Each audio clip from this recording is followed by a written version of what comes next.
Assalamualaikum warahmatullahi wabarakatuh. Ada seorang sahabat yang bernama Anas bin Nadhr radhiyallahu anhu.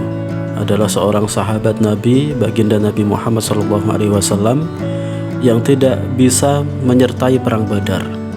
Ia sangat menyesal dan sering mencela dirinya sendiri. Dia sering mengatakan, ini adalah peperangan besar pertama dalam sejarah Islam, dan kenapa aku bisa tidak ikut? Begitulah penyesalannya sampai kemudian dia memiliki keinginan, jika ada perang lagi maka aku akan berkorban habis-habisan sebagai tebusannya. Begitu kata sahabat Anas bin Nadhr radhiyallahu anhu. Dan ternyata kesempatan itu datang pada perang Uhud. Ia turut serta sebagai pejuang yang gagah berani. Pada mulanya, kaum muslimin telah mendapatkan kemenangan dalam perang tersebut. Namun, karena suatu kekhilafan, kaum muslimin menderita kekalahan pada akhir perang. Kekhilafan itu bermula dari beberapa orang sahabat radhiyallahu anhum yang ditugaskan oleh baginda Nabi SAW untuk berjaga di suatu tempat yang khusus. Baginda Nabi SAW berpesan, sebelum ada perintah dariku, jangan tinggalkan tempat ini. Musuh dapat menyerang dari sini. Ketika permulaan perang, kaum muslimin memperoleh kemenangan. Melihat orang-orang kafir melarikan diri, para sahabat radhiyallahu anhum yang ditugaskan menjaga tempat itu meninggalkan tempatnya. Mereka beranggapan bahwa peperangan telah selesai, sehingga orang-orang kafir harus dikejar dan harta rampasan harus dikumpulkan.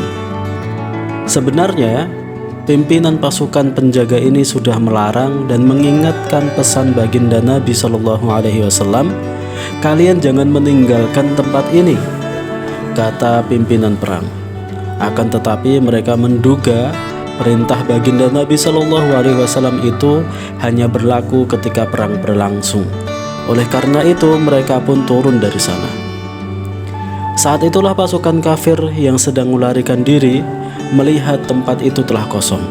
Mereka segera kembali dan menyerang kaum muslimin dari arah sana. Hal ini sama sekali tidak diduga oleh kaum muslimin, sehingga mereka terdesak karena serangan tiba-tiba itu dan terjepit di antara dua kepungan orang-orang kafir. Karena itulah mereka berhamburan ke sana kemari dalam keadaan panik. Sahabat Anas bin Nadhr radhiyallahu anhu melihat Sayyidina Sa'ad bin Mu'adz radhiyallahu an datang dari arah depan. Sayyidina Anas radhiyallahu anhu berkata, "Wahai Sa'ad, mau kemana engkau? Demi Allah, aku mencium harum surga datang dari arah Uhud."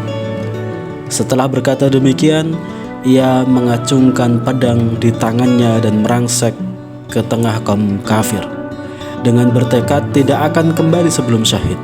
Selepas kesyahidannya, tubuhnya diperiksa sudah rusak. Terdapat lebih 80 luka akibat tebasan pedang dan panah di tubuhnya. Hanya saudara wanitanya yang dapat mengenalinya melalui ujung jari-jari tangannya. Yang bisa kita pelajari dari kisah tadi adalah orang yang ikhlas dan bersungguh-sungguh menunaikan perintah Allah Subhanahu wa Ta'ala. Ketika di dunia pun Allah Subhanahu wa Ta'ala memberinya kesempatan untuk merasakan nikmatnya surga. Inilah kisah Sayyidina Anas bin Nadhr radhiyallahu anhu yang telah mencium harum surga saat masih hidup. Jika keikhlasan sudah tertanam pada diri seseorang, maka nikmat surga pun akan dirasakan di dunia. Dan itu adalah pelajaran yang bisa kita petik dari kisah yang barusan kita sampaikan tadi, kita simak tadi. Semoga kita bisa mengambil hikmah dari kisah ini. Wassalamualaikum warahmatullahi wabarakatuh.